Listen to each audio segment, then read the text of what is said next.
है एस्ट्रोगेट।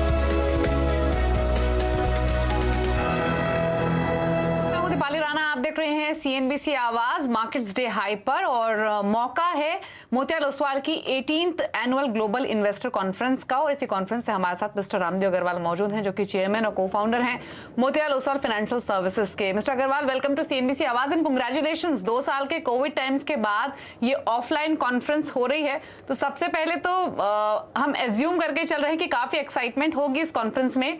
क्या फीडबैक अब तक का रहा, क्योंकि बहुत सारे कंसर्न्स रहे, फिर चाहे वो एनर्जी प्राइसेस, इन्फ्लेशन, रिसेशन का डर, ये तमाम फैक्टर्स अभी भी हावी हैं, लेकिन उसके बावजूद भी इंडियन मार्केट्स ने कंपैरेटिवली उतना ऑब्लाइज इन फैक्टर्स को नहीं किया है। तो क्या ये इंडियन मार्केट्स का यूफोरिया बना रहेगा, और साथ ही क्या फीडबैक अब तक इस कॉन्फ्रेंस से? देखिए, अभी कॉन्फ्रेंस अभी चालू हुआ है, अभी फर्स्ट फ्यू सेशंस सब हैपन, 2-3 सेशन हुए अभी। तो उसमें एक बात समझ में आ रहा है कि एक तो इंडिया स्टोरी इज़ आउटस्टैंडिंग, जैसे आउट परफॉर्म करते जा रही है US वगैरह से भी और एमर्जिंग मार्केट से भी। तो सब जितने FI जो 2-4 लोग से बात हुई मेरी, उससे एक समझ में आ रहा है कि एक ही कंसर्न है कि इंडिया का वैल्यूएशन जो है वो दूसरे एमर्जिंग मार्केट से बहुत ज़्यादा महंगा है। तो वो एक कंसर्न परसिस्टिंग है। अदरवाइज़ सब FI चाहते हैं कि भाई उनका एलोकेशन इंडिया में बढ़े। इंडिया में एलोकेशन 1% से नीचे है, जबकि हमारा जो global market cap market share है वो है 3.5%। तो उनको बढ़ाने का है, लेकिन वैल्यूएशन जो बैठ नहीं रहा है। तो मुझे लगता है कि अब वैल्यूएशन तो 100% प्रीमियम है, वो बहुत ज़्यादा कम तो नहीं हो सकता है। तो या तो इंडिया नीचे आए या रेस्ट ऑफ द वर्ल्ड ऊपर जाए, तब जाके वो इक्वेशन फिट होगा, सो दैट वी कैन, तो फिर उससे FI का फ्लो आगे सुधरे, ऐसा मुझे लगता है। लेकिन कंसर्न जो मेन कंसर्न मुझे समझ में आ रहा है वो है वैल्यूएशन का। ओके, FIs का आपने जिक्र किया, और इनफैक्ट जो एलोकेशन के नंबर्स की भी बात की तो वो तो हमने कम होते हुए देखे भी हैं। BSE 500 इंडेक्स में जो रिकॉर्ड हाइस पर होता था दिसंबर 2020 में FIs का एलोकेशन 21.5% के आसपास, वो डिकेड लो पर आ गया था जून 2022 में, जो कि 18.5% के आसपास है। अब अगर हम इस साल के शुरुआत से देखें मिस्टर अग्रवाल, तो FIs ने भारत में पैसा लगाया नहीं। जुलाई से नंबर्स पॉजिटिव हुए और अगस्त में नंबर्स एनकरेजिंग थे। अब वो पैसा डालना तो चाहते हैं इंडियन मार्केट्स में, वैल्यूएशन उनको महंगी लग रही है, लेकिन क्या सेंस आपको मिला इंडियन मार्केट्स में एलोकेशन बढ़ाते हुए दिखेंगे? किस तरीके के फ्लोज रह सकते हैं?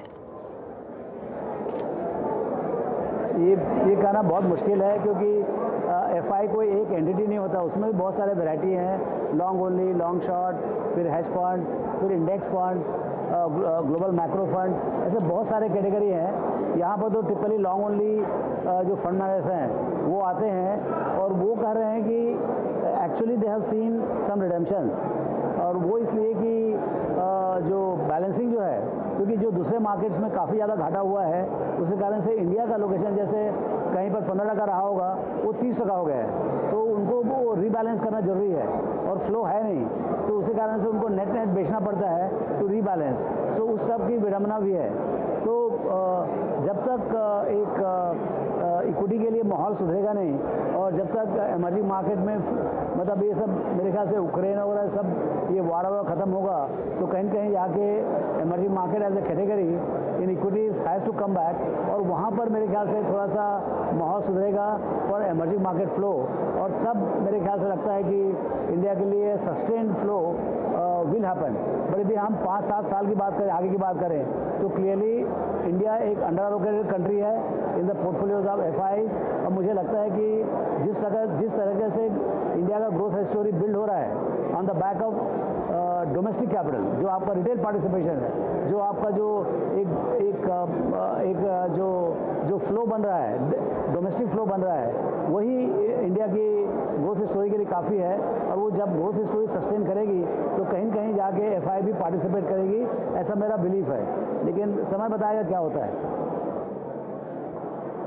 ओके अच्छा मिस्टर अग्रवाल, अगर मैं कुछ स्पेसिफिक थीम्स पर भी अब आपके व्यूज लेना चाहती हूँ, और सबसे पहले बैंक्स और फाइनेंशियल सर्विसेज, ये पूरा ही जो सेगमेंट है काफी एक्सपैंड हो चुका है और यहाँ पर हमने काफी इंटरेस्ट इन्वेस्टर्स का आते हुए देखा भी है, और इसी वाइट पॉकेट में बहुत सारे से स्पेसिफिक स्टॉक्स हैं जिन्होंने स्टेलर रिटर्न्स दिए हैं, नो मैटर मार्केट में कोई भी कंसर्न हो या किस तरीके का भी रिएक्शन ओवरऑल मार्केट्स दे रहे हो। इस थीम को लेकर, इस पॉकेट को लेकर क्या आउटलुक बन रहा है? देखिए, फाइनेंशियल सर्विसेज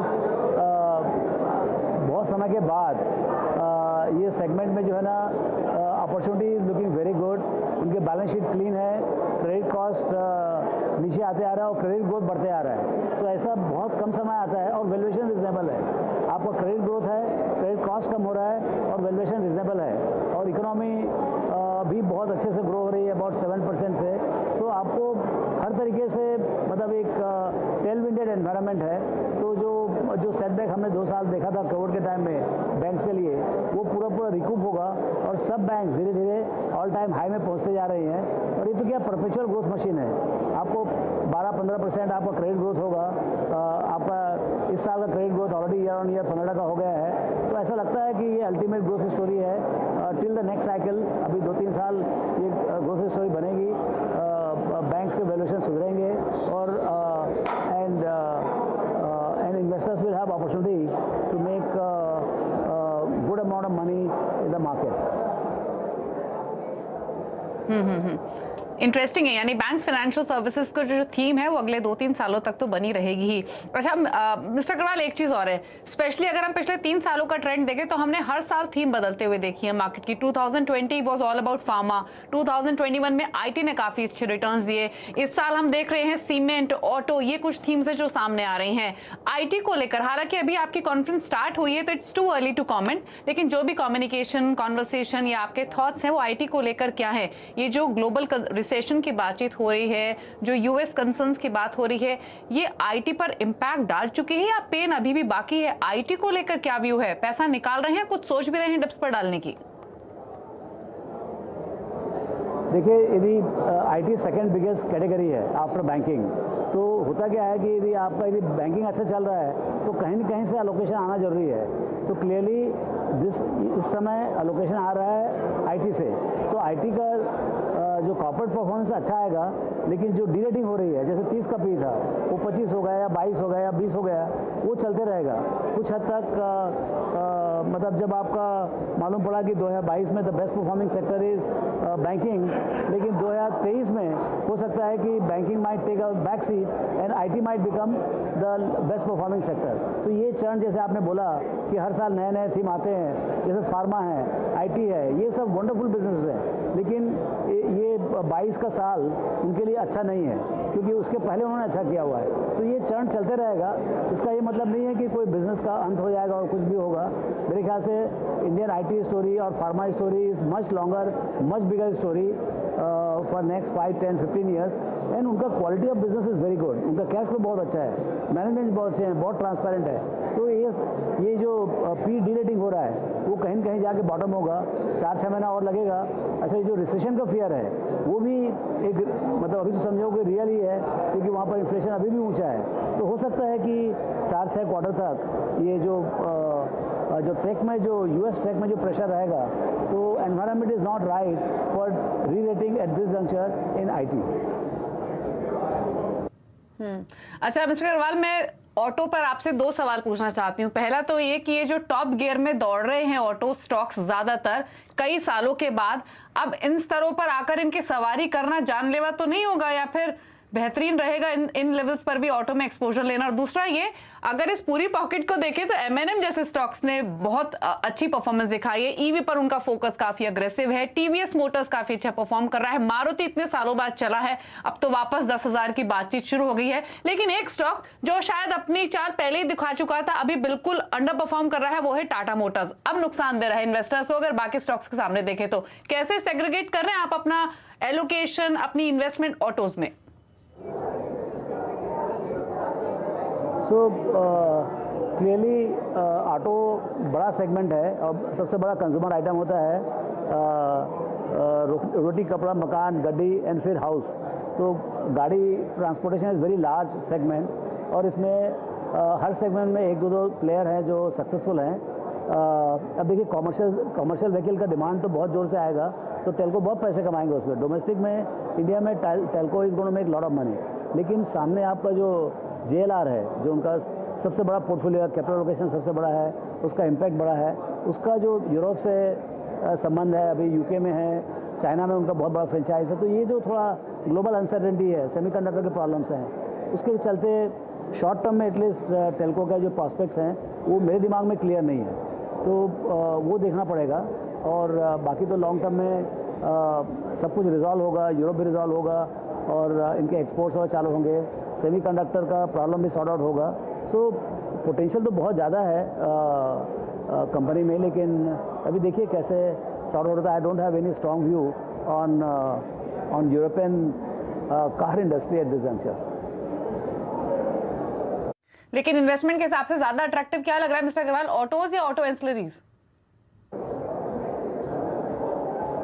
अब it depends on the companies, जैसे आप M&M जो है, आई वुड प्रीफर यदि कोई अच्छा कंपनी मिलता हो एक्चुअल प्रोडक्ट्स में, OEM में, तो वो ज़्यादा अच्छा प्रेफरेबल रहता है। और नहीं तो कोई मोनोपोलिस्टिक जो एंसरीज हैं, और आजकल ancillaries are not depend only on the Indian producers, उनके एक्सपोर्ट भी काफ़ी बनते आ रहे हैं। तो जिसका अच्छा एक्सपोर्ट फ्रेंचाइज है, जिसका डाइवर्सिफाइड इंडियन बेस भी है, आई थिंक वहाँ भी आपको अपॉर्चुनिटी मिलेगा, क्योंकि जो बेस है इंडियन ऑटो का वो काफ़ी बड़ा हो जाएगा अगले 4-5 साल में। ओके अच्छा मिस्टर अग्रवाल, एक लास्ट क्वेश्चन आपसे, और वो मैं सीमेंट पे पूछना चाहती हूँ क्योंकि ये थीम ऑफ लेट उभरी है और हमने देखा है कि डिमांड लो है, सरप्लस कैपेसिटी पर कंपनियां कामकाज कर रही हैं, उसके बावजूद भी स्टॉक्स में इंटरेस्ट बहुत है और बाइंग काफी हो रही है। अदानी के एंट्री के बाद अब ये भी एक्सपेक्टेशंस है कि इस पूरे सेक्टर में कंसोलिडेशन का दौर शुरू होगा। आप कैसे देख रहे हैं सीमेंट को? तो वही बात है कि भाई कैसे डिमांड बिल्ड होगा, और अभी तो ग्राउंड रियलिटी इस क्वार्टर के लिए काफ़ी सबड्यूड है, लेकिन अदानी की एंट्री के बाद कहानी पूरी बदल गई है। It's story telling right now. और अभी आपको फ्यूचर के बारे में जो भी इमेजिन करने का है कि भाई EBITDA पर टन जो 1000-1200 होता है वो 2000-2500 हो जाएगा, पूरा इंडस्ट्री कंसोलिडेट हो जाएगा और इंडस्ट्री का साइज़ बहुत बड़ा हो जाएगा, तो वो सब तो एक इमेजिनेशन है और वो बिल्डअप हो रहा है। और वो ऑप्टिमिज्म में, मतलब P multiple is all matter of optimism, और वो चल रहा है अभी। So one has to be little careful about how much price you pay for cement stocks. मैंने देखा है कि सीमेंट में पैसे कमाने के तरीके हैं कि आप रिप्लेसमेंट वैल्यू जो अबाउट $100-120 है, उससे थोड़ा कम में खरीदें, उस भाव में खरीदें, तो पैसे अच्छे बनते हैं। ओके चलिए, शुक्रिया मिस्टर अग्रवाल, आपने बातचीत की CNBC आवाज से, और गुड लक आपको आपकी इस कॉन्फ्रेंस के लिए। तो काफ़ी इंटरेस्टिंग बातचीत मिस्टर अग्रवाल के साथ, जिसमें उन्होंने कहा कि इंडिया में आउट परफॉर्मेंस रही है, FIs को भारतीय बाजार पसंद आ रहे हैं, थोड़ी वैल्यूएशंस उनको महंगी जरूर लग रही हैं, लेकिन IT और ऑटो पर उनके कमेंट्स काफ़ी इंपॉर्टेंट थे। IT जल्द ही रीरेट होगा, कम बैक करेगा, 4-6 तिमाहियों की बात है, और ऑटोज की जो थीम है वो अगले 4-5 साल के लिए इंपॉर्टेंट रहेगी। रुकना है इसी के साथ एक ब्रेक के लिए, ब्रेक के उस पार लेकर आएंगे मिड कैप मार्केट का पूरा एक्शन, एक ब्रेक के बाद।